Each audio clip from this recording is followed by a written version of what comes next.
થી વધુ ગુના સાથે સંકળાયેલા અમદાવાદના બુટલેગર પરિવારનું ઘર ધ્વસ્ત। અમદાવાદ શહેરમાં ફરી એક વખત ગુનેગારોની ગેરકાયદેસર મિલકત પર પોલીસ અને કોર્પોરેશને બુલડોઝર ફેરવ્યું છે। સરખેજ વિસ્તારમાં રહેતા અને 10 વર્ષથી દારૂનો ધંધો કરતા ઉદયસિંહ ધીરાવત અને શંકરલાલના ગેરકાયદેસર ઘર કોર્પોરેશને તોડી પાડ્યા હતા। આરોપીઓ અને તેના પરિવાર સામે અંદાજે 50 જેટલા ગુના નોંધાયા છે। ગુનાહિત પ્રવૃત્તિથી ભેગી કરેલી મિલકતો અને ગેરકાયદેસર ઊભી કરેલી મિલકતો પોલીસની હાજરીમાં ડિમોલિશન કરવામાં આવી। પોલીસે બંદોબસ્ત સાથે એએમસીની ટીમે બુલડોઝર લઈને પહોંચી હતી।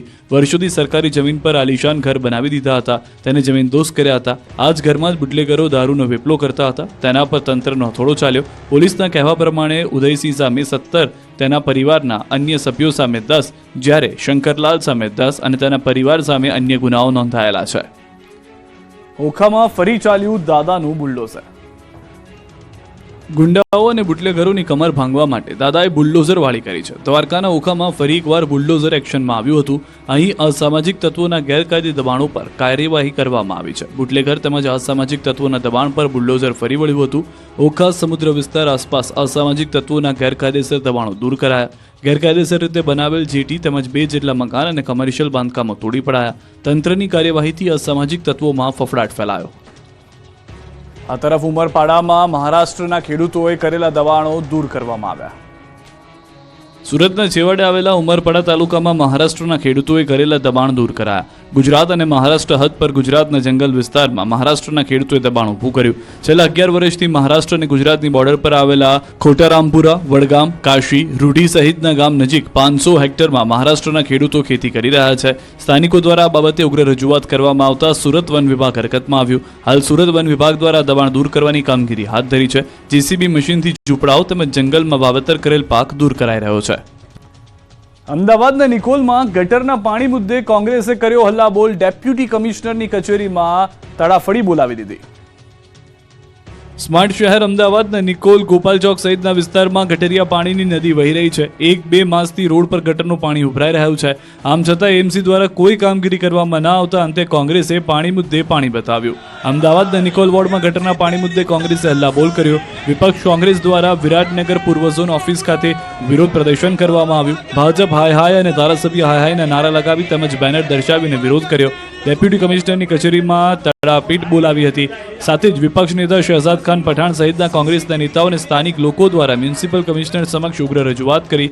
જો આ સમસ્યાનું જલ્દીથી જલ્દી નિરાકરણ નહીં આવે તો રોડ રસ્તા બંધ કરાવી સુધીની ઉગ્ર આંદોલન કરવાની ચીમકી પણ ઉચ્ચારી છે। ડેપ્યુટી મ્યુનિસિપલ કમિશનર વિપુલ ઠક્કરે ખાતરી આપી કે સરદાર પટેલ રિંગ રોડ પર કઠવાડા 4 રસ્તા પાસે એક મોટું બ્રેકડાઉન થયું હતું, જેના કારણે તેમાં ગટરના પાણી બેક માર્યા હતા। આ અંગે તપાસ કરી અને તરત જ કાર્યવાહી શરૂ કરી દેવામાં આવી છે। હજી 1 થી 1.5 મહિના જેટલો સમય લાગશે। સુરતમાં ફરી એકવાર રત્ન કલાકારો રોડ પર ઉતર્યા। રત્ન કલાકારો સુરતમાં ફરી એકવાર રોડ પર ઉતર્યા। વિવિધ માંગને લઈને રત્ન કલાકારો હડતાલ પર ઉતર્યા। કતારગામની હીરા કંપનીના અંદાજિત 60 થી 70 જેટલા રત્ન કલાકારો હડતાલ પર ઉતર્યા। હીરામાં મંદી છે ત્યારે કારીગરોને ઘર ચલાવવાના પણ ફાંફા પડી ગયા છે, ત્યારે હીરાના ભાવમાં વધારો કરવાની માંગ કરી। અગાઉ બાહેધરી આપી હોવા છતાં ભાવ વધારો ન થતાં રોષ વ્યક્ત કર્યો હતો। ફરી કામથી અળગા રહીને વિરોધ પ્રદર્શન કર્યું।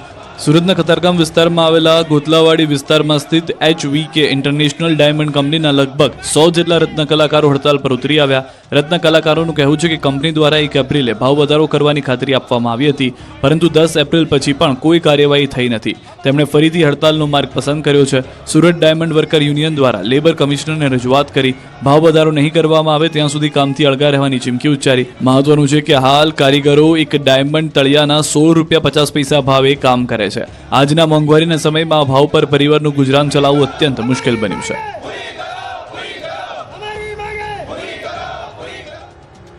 ખેડાના ભલાડા ગામે ગુમ યુવાનનો મૃતદેહ મળતા લોકોએ પોલીસને ઘેરી। ગુમ યુવાનનો મૃતદેહ મળ્યો અને લોકોએ ઘેરી પોલીસને। ઘટના છે ખેડાના ભલાડા ગામની। ગામનો એક યુવક 4 દિવસથી ગુમ હતો। શોધખોળ બાદ પણ ન મળતા અંતે પોલીસ કામે લાગી હતી।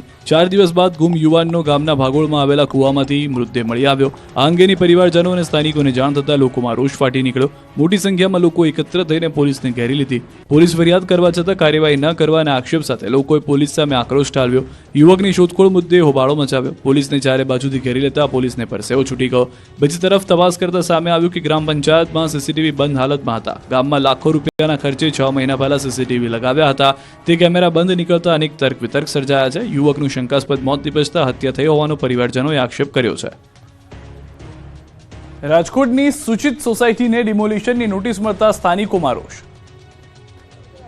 રાજકોટના કાલાવાડ રોડ પર 40 જેટલા મકાનો દુકાનોને ડિમોલિશનની નોટિસ અપાતા સ્થાનિકોમાં ભારે રોષની લાગણી જોવા મળી હતી. રાજકોટની કાલાવાડ રોડ પર આવેલી સીતારામ પાર્ક સોસાયટીના રહીશોને આરએમસીની નોટિસ મળી. આરએમસીની નોટિસ મળતા વિવાદ સર્જાયો. આ સોસાયટી 1998થી બનેલી છે. 1998માં બનેલી સૂચિત સોસાયટીને ડિમોલિશનની નોટિસ ફટકારાઈ છે, જેને લઈને સ્થાનિકો એકઠા થયા હતા, રોષ દાખવ્યો હતો. આરએમસી સામે આક્રોશ ઠાલવી નોટિસ પરત લેવા માંગ કરી છે. 7 દિવસમાં આ બાંધકામ દૂર કરવા જણાવાયું છે, જેને પગલે અહીંયા વસવાટ કરતા લોકો ઘર અને રોજગાર વિહોણા થવાની શક્યતા છે. લોકોનું કહેવું છે કે અમારી જગ્યા સરકારની રિઝર્વેશન વાળી જગ્યામાં નથી. અહીંના સ્થાનિકોનું કહેવું છે કે વર્ષ 1998નું અમે બાંધકામ કરેલું છે. નિયમ મુજબ 2005 પહેલાના બાંધકામો રેગ્યુલરાઇઝ કરી શકાય છે. 2019માં મોટા મવા ગામ આરએમસીમાં ભળ્યું હતું. ગ્રામ પંચાયત અને આરએમસીના વેરા ભર્યા હોવાની પણ અમારી પાસે રસીદો છે. બિલ્ડરો અને રાજકારણીઓના દબાણને કારણે નોટિસો ફટકારી છે. કોર્ટમાંથી સ્ટે હોવા છતાં ડિમોલિશનની નોટિસો આપી હેરાન કરે છે તેવા આક્ષેપો કર્યા હતા. ઇમ્પેક્ટ ફી હેઠળ કાયદેસર કાર્યવાહી કરવા માંગ કરી. શિક્ષકોની જિલ્લા ફેરબદલી અન્ય માધ્યમમાં મૂકતા શિક્ષકોએ કર્યો વિરોધ.